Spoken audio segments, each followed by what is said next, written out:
Welcome to ATB TV this week. I'm Darren Dance here with my old mate Peter Morganti, based in Ballarat on this nice warm day, and we're looking forward to the cool change, Pete. Yes, we've got the mobile setup Kennedy's Road, where there's a lot of traders in Ballarat. But hell, it's not just hot, Darren, it's windy. Yeah, well, we're in the mobile studio again, and we're back to the back to the old car. Back in shape. But she's shiny. Yeah, she's shiny. I wonder how long that'll last. Fixed it up and they washed it, and I said, well, that's the first time I reckon it's ever been washed. So Beck sort of said to me, they've set a precedent for you. Yep. Keep it clean. Before we get into the runners and results, unfortunately we need to share some bad news this week. Obviously this morning we've learned of the passing of Dean Lester, who, you know, a true icon of the game. I can remember early days of when they used to go around the tracks and talk about, you know, the best work from the track. Cranbourne boy. Yeah, he was the clocker at Cranbourne, and you know, we had the clocker at Caulfield and Jim Meek, and you know, that used to be Saturday morning on 3UZ, and Dean Lester was the man that used to send in the best from Cranbourne, and we got to know him over the years, obviously being in the mounting yard all the time in town, and he was just a decent guy. And if you read all the tributes on Twitter today, the whole racing community has only got good things to say about the life of Dean Lester, and they don't make him like that now, Pete. He gave more than he received, and, you know. And he was just such a good analyst, and he did a lot for so many people behind the scenes, jockeys, trainers. They're all going to miss him, so condolences to his partner Leanne and the family. It came as a bit of a shock, Pete, because we only all found out about his serious illness a few weeks ago, and yeah, he was only 54, so you know, had a photographic memory. Did. Could tell you any race, where the horse finished, where it was ridden, who rode it. Just a freak of a man, and I thought the tribute from Jerry Harvey this morning was outstanding. So yeah, that's the first part of the bad news, and then also one of our owners lost his wife this week, Will Glenn up in Queensland, and once again that came as a shock, and we've got our sympathies out to Will and his family, and it's tough times there, Pete. Yeah, condolences, Will. Will's obviously known with us for 5 or 6 years or more, and well, he's got Hasseltoft running tomorrow, so hopefully we might be able to put a little shade of sun ray in his life tomorrow. Let's hope Hasseltoft can get up for the family. Absolutely, yeah. No, sad times. It's life happens, but it's never easy when it does. And condolences out to both lots of families. Just makes us all realise we've got to live our life the way we want to live it and get on with it. Absolutely. Yep. All right, enough of that. Let's go back to last week, Pete. Well, the fairy tale with the serious miss being the broodmare continued, and it continued for Saab, and it continued for a lot of owners. Serious Suspect was retired. His little half sister come out and did us all proud, winning on debut at Bendigo. Tough effort. It was a good. She's a different model to Serious Suspect, but in a lot of ways she's the same, if that makes sense. But yeah, she was good. 1400 first up. Well done, Saab, and well ridden D. Yendall. Yeah, no, it was a great day up there. There was a few of us up there, and they paraded Serious Suspect in the parade yard out the back, and we actually got a group photo with Serious Suspect and Serious Statement. Serious Suspect was trying to kill us all. He wanted to get out on the track. He thought he was racing. He was up and about, and there were people jumping everywhere. You know when you've got to stand and look at the camera, and then they have the horses behind you? Yeah. Everyone was shaking. But anyway, we got the photo, so it was a great day. Well done to Saab. Outstanding achievement for Serious Statement to win first up and pay $13. You couldn't have scripted it any better. No. And Dean Yendall was at his best. And as I said, you know, a big thanks to Craig Williams, who trialled that horse at Geelong and told us that, you know, we needed to go to 1400 first up, not 12, which, you know, we questioned at the time, but Craig Williams is a good judge, and he's an important part of the team. So the other thing I'll say is that at that Geelong trial that day that she won, the horse that ran second, Hot Zal, came out and won for Archie Alexander very well during the week, and the horse that ran third, which the name just escapes me, bolted into Moe. So the first 3 out of that trial have all won. The 4th horse went terrible. And the 5th and the smoky 5th. Probably was the best trial in it. The smoky sneaky is in Monday at Warrnambool for Lindsay Smith. So can we have a bet now? Yeah, well, I'll tell you what, as soon as those odds come up, that horse was under a stranglehold and ran 5th. Could have probably nearly won the trial if it wanted to. So I'm sure that's an outstanding trial. But and that's great for us going forward. Because it franks the form. I'm pretty sure that we'll run into Archie's horse, Hot Zell, at Sandown in a couple of weeks. But it's a mile? Yeah, so anyway, we'll see what unfolds. But look, the win was better than it looked, so congratulations to all the owners. When she jumped, she actually pulled a front shoe off. Yes. So she raced the whole race with 3 shoes, hence her hanging in a little bit, laying in a bit, and still looking around with not a lot of idea what was going on. Running with one thog down. And I'd like to thank Dean Yendall for his controversial post-race where he just can't help himself but swear. But he's I reckon there was a little bit of encouragement coming from the bloke behind the camera, maybe. The bloke just said it must be a good horse for you to ride a winner, Dean. And anyway, he was wrapped because he was wrapped to ride a winner for Saab, because when he came back from injury, Saab gave him a couple of rides down at Warrnambool when he wasn't getting a lot of rides, and he appreciated that and was really keen to get on that horse. I can remember their connection way back to Stall, and I actually went back in my photo catalogues. 2010, he rode a winner, so they've had a connection along the way. Yeah. No, he was wrapped. He actually rang Saab on Monday to say well done, and he picked out the next race for him. And just tell Craig Williams, don't worry about the horse going to the paddock, and he wants to keep the mount. So well, he's turned jockey and his own racing manager now. So well, apparently when he got off the horse, he unsaddled it, weighed in, then he went and put his saddle back on the horse and said, "That's for its next run." Oh well, look, you don't. Do you want to take me saddle, because you'll need it? You don't mind having Dino on, especially when he's up and about. Oh no, he's flying. Rides with confidence. Ethan Brown's flying. Craig Williams. They're all all important part of our team. Good little band of jockeys to have on our side. No, well done, and congratulations to all the owners. I know I got a lot of texts. So did Saab. You know, you lose your good horse one day, and then 3 days later, the next one comes out and wins first up, and they're all excited. Not everybody's carried over into this horse, but I'd say probably 70%. Oh, it'd be a good 3/4. Yeah, so they're all well deserved, and she's an exciting filly, and she's off to a great start. With a high, there's always a low. Oh yes, later in the day. The Dandino, gelding, they're shining. Dandy unfortunately finished down the track, and post-race we found out he's got a serious suspensory injury. Yep, that was his final race. Unfortunately, done himself a bad injury, and look, he was there to sort of finish off and run 3rd, but the jock said he felt him not right at the last 200, and he's pretty much done a tendon, so he's at home. He's got a forever home with one of the girls up at Andrew Bobbins, which is great. Yep. I'm just going to nurse him along for 4 to 6 weeks until he's sound, and then we'll send him up to that young lady, and it's good to know that he's got a forever home. Good result. Andrew got 2 wins out of him, where we might have been debating whether we were going to get any. So he won.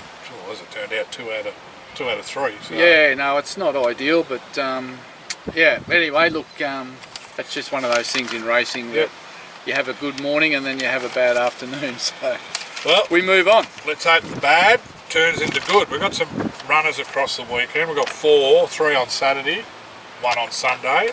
We'll go to Flemington first, where Hasseltoff. We get to our little plan that's been hatching over about all this preparation to see with getting him to 2,000 we can etch out a few more wins. Tomorrow he gets his chance. Got his favourite jock back on, C. Williams, drawn a nice gate, 2,000 metres, and most certainly his favourite track. Well, Craig Williams has been instrumental with this horse. He's the one that's been saying that last time his last 50 and 100 was his best work, and he's crying out to get back to Flemington flat track, and just feels like a horse that's just going to relish 2,000. Very excited to be back on him. Gee, they didn't miss him in the betting. No. He opened up $12. I see he's into 7s. Yeah. So I thought it was overs when he opened up, but not smart enough to get on early, Pete. No. But into 7s, and that's probably his right price. Yep. You know, he loves Flemington. Craig Williams knows him so well. We hear trainers say that all the time. Oh, the jockey knows him so well, and you think, They ride that many horses, do they actually remember it? And he's probably been on him a total of 8 minutes in his life. I know, but you go there with a bit of confidence. Like, we're actually excited. If he doesn't run any good, we're going to be disappointed. Yeah. This is probably about his 8th run in. So, you know, he's getting towards the end of the prep, but we want to test him over 2,000. If he runs nowhere, he'll go to the paddock. If he falls in, he'll go to the paddock. Yeah. If he smashes them, Well, I'd say we'll go again. But opens a few doors. yeah, so look, I'm looking forward to it. We're going to go down and have a look. Hopefully it won't be 38 degrees. Yeah. But yeah, just looking forward to seeing him over 2,000 because I've got a lot of faith in what Craig Williams tells us. Gate 5 at just a relaxed tempo compared to, you would just be nice to see him in the first half a dozen or so. Yeah, I think it's important that he's not too far off. And I think it's also important he gets out and gets clear air. Yeah. Because he's not a horse that seems to really relish being in amongst them. So if Craig Williams tells me he's going to ride him conservative up the fence, I will hang him upside down in the manning yard. Hang him on the fence. And I'll be warned off for life. We'll trip to, we'll go to Morphettville. We've got the Lake Titicaca back first up. She was a terrific win at the end of her preparation. I know. You might know, I haven't been getting the report, so I don't know what they expect first up because it is only, I think, 1,200, 1,250. She's been a really problem child. She's by American Pharaoh and they are known in the industry to be rattleheads. There's a few of them in the industry, not just horses. Yeah, we get told that a lot about horses. They're rattleheads, and if they had a brain, then worked out what they were supposed to do. But look, this preparation, her attitude's been a lot better. She's trialled up pretty nicely, and Will Clarkin's done a pretty good job with her. Before she won last time, she was, I think, what did he say? She needs a new home, and then she came out and 1 by 7. 1 by 7. So she didn't get a new home. So she's back and she's going well. And look, she's a staying type. Yeah. So look, she'll run well fresh. She's probably a top 4. I haven't looked at what her price is, but she's probably a top 4 show. And if she's made improvement, you know, she'll have a good prep. Yep. The South Australian, I think, Ducks Apprentice of the Year ride, Ben Price, from the famous Price family. So, Price is right. Price is right, hopefully. Gosford, we'll go to New South Wales now, where Francos was scratched during the week to go to Gosford over a mile. First up, he was Ordinary. cleaning out the rust, I was going to say, but Matty Smith trains him. He pulled him out the other day because of the wide gate. Didn't want him going back and following him around. Look, we're not expecting anything here. We're not really expecting a lot. If he can run midfield and just be finding the line, he's an immature staying type. He's probably a little bit like Titicaca last prep. Yep. Just doing everything wrong. No idea. The brain hasn't dropped yet. Is there one? He just... Yeah, he's a hard horse to train. He's a hard horse to ride. He's got to grow up, and he's not going to grow up in 2 starts. So I think the idea tomorrow is just to send him around and just try and get him to hit the line and learn from that. Then give him a break, and then if warranted, bring him back for better races next time in when he can be mature enough physically and mentally to do something. He's by Frankel. His work at home is dynamite, but this whole business of going to the races, in the manning yard, stalls, it's just all too much for him at the minute. You know, it's like a 17-year-old queued up outside the pub waiting for their first drink. They just want to get in there and go real hard, and they go home at 8 o'clock. Gone after 100. Yeah, so he's a bit like that. So gone before happy hour, Darren. He needs to take a chill pill and just relax and enjoy his racing. Until we get to that point, he's not going to reach any great heights. Grounding, they say. You know, more grounding for this horse. I've had enough. I've had enough grounding in this game. Righto, we'll move into Sunday, and here we are. About 500 metres that way, there's a winning post waiting for a dandy man, hopefully. Back in class to a 64. Jared Fry up. I might draw gate 2. Yes, 1600 gets his chance. Is he going the 16 or the 14? 16 was the... Oh, sorry, 14. Yeah. So he nommed him in both, but 14 first up. Jared Fry is a good booking. Ballarat, home track. Going to ride him quiet. Just going to try and get him to relax a bit more. Look, he's had a few issues. Yeah. And, you know, we'll get a good look at him on Sunday. I don't know what level he's going to reach, but I suppose we'll find out a little bit more first up. Mitch has been quite happy with his work and the way he's going, and he's got a pretty smart horse in on Saturday, Mitch, hasn't he? Attrition. Yeah, it looks Heading like could be a Australian Guineas horse. Yeah. So good luck to that small stable. They need a good horse like everyone. But at Dandy Man, look, just looking forward to going up and having a look at him Sunday. He's in nearly the last race, I think. Gate 2, I'd love to see. I mean, they're going to you go can back. ride him quiet, but in that first half a dozen be good. And I think they're going to ride him quiet. It could, you know, he might ping and put himself there, I don't know. But anyway, look, we'll trust Jared Fry. He knows what he's doing. He's a Group 1 winning jockey, little Lambs Fry. Rides a lot of winners, Jared. Is he taller than Yendall or shorter? He comes up to Yendall's hip. No, actually, that'd be... I reckon Jared, Dean might have him covered for height. Really? One's 4'6" and one's 4'5". Yeah, well, one spikes his hair and one doesn't. Jared's got the real mode legs. He got the real cowboy legs. But yeah, there wouldn't be much between them. They might be 6'2" if we put them on top of each other. I'm going to leave that right alone. Anyway, we'll look forward to seeing Danny Man first up. And I like him. He's my best. Is he? We'll be up there Sunday afternoon to have a look. Hopefully it's a bit cooler. There won't be much a crowd. I don't know if they've got a manning out at Ballarat yet. They haven't had a manning out for about 3 years. I've got no idea. I don't know. They've got something on. It's a minus rest cup, isn't it? I don't know, but if it's no manning out, they're going to hear about it. What about just Stephen Lenahan, who is a prominent barrier attendant in the Western or in the Mallee area, Western Districts? He took, and he's a trainer. He took 3 horses to Kangaroo Island yesterday, and they all won. And he got the multi 50,000 to 1. Yeah. The multi. Is he sharing? One was 80s, one was 60s, and the last one, which was his best, was 20s in the 10. Missed the start by 10 and 1. Did you have something on it? One was a 30 start made, the other was a 20 start made, and the other one had won a few. Well, I reckon... he actually, they were going, like interviewing him afterwards. And he got that multi? He got the multi, he had the multi. He only had to have $10 on it to win $500,000. They wouldn't have been able to pay him out. I hope he read the fine line where they say we don't. Hopefully it was on the TAB and not one of those betting agencies. Where was that? He went over fishing. He'd been wanting to go over for 2 or 3 years, but COVID's ruined it. And he thought, I'll take some horses with him while I go on this fishing thing. And he might buy a bigger boat now, Darren. What a good story. Hey? If you're watching, Stephen, I've probably got a few maidens there for you next year.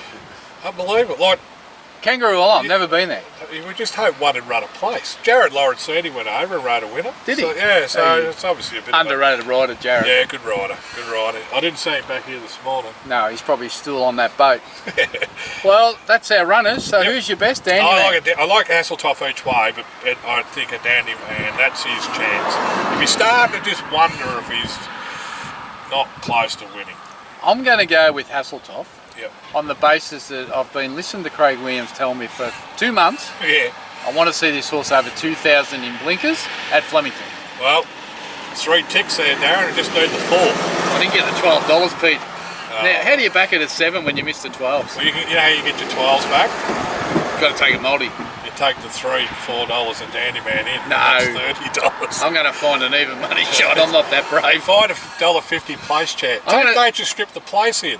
Nature Strip to win, $2.10. Mitch's horse, what's it, about $2.50? I didn't see it, yeah. In 2. Hasselhoff. Yeah, well, you got your 12. That'll get me 20 to 1. That'll do. I'm Easy. not going to win 50 grand though. It's easy putting them on. Okay, no, 50 grand. That was the odds. 50,000 to 1. It was 2,500 to 1 with the first 2 winning, and the last one with 20, so it took it to 50,000 to 1. Had $10 on it. That's $500,000. Someone reckoned he won $1 million, but no one can confirm it. Well, donate the Kangaroo Island he could buy Kangaroo Island for that. Anyway, that's a great story from a battling trainer. Yeah, it's Horsham-based barrier attendant. Lovely fella. I bet he's got a lot of friends now. Oh. Where's he trained from? Horsham. Horsham. Yeah. Everyone will be there next year. Everyone. He had tears. They said he actually literally had tears interviewing him after the third one won. That's a remarkable story. If I had a 60 to 1 runner and a 40 to 1 runner, 80s and 60s, and then a 20s, I'd be going there thinking, can we finish in the top 10 just to get some prize money? Just going to have a nice day out. Only 3 horses he had. That's remarkable. Yeah. All right, we're going to leave it there. Looking forward to seeing Nature Strip in the Yeah. Lightning. I can't believe they're all starting to say he's too old and he's past his best and he's drifting. I hope, and I don't reckon Waller would bring that horse down and run it if it's going to run midfield. He's too smart for that. It's almost, and it's typical of Australia, knock on the tall poppy. It's almost like they want him to beat to create the headlines. Oh mate, he's I a hope champion. he beats him by 5. I hope he absolutely brains him. And I mean, Jay it's a nice Macon, horse Jay behind him. Macon, Yeah. the rest have got to do it. And they're going, oh, barrier 1, he could get boxed up. They forget, when there's only 10 in it, the barriers actually start in the middle of the track. So even if he misses it a little bit, he'll still just slipstream. And if he doesn't miss it, good luck chasing him. Mate, just take him one out, $2.10 in your multi, and chuck in whatever else you like. It's money for Jan. Or we have a north wind because he might break 50. I hope he wins. Remember a little conversation, serious suspect had 5 wins down the straight or at Flemington.